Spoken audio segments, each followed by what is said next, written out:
புதியதல்லவே தீண்டாமை என்பது, புதுமை அல்லவே அதை நீயும் சொன்னது. புதியதல்லவே தீண்டாமை என்பது, புதுமை அல்லவே அதை நீயும் சொன்னது. சொன்ன வார்த்தையும் இரவல் தானது,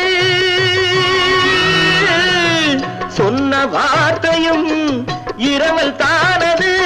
திருநீலகண்டரின் மனைவி சொன்னது, திருநீலகண்டரின் மனைவி சொன்னது.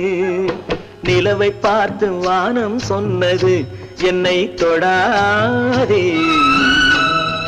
நிழலை பார்த்து பூமி சொன்னது, என்னை தொடாதே.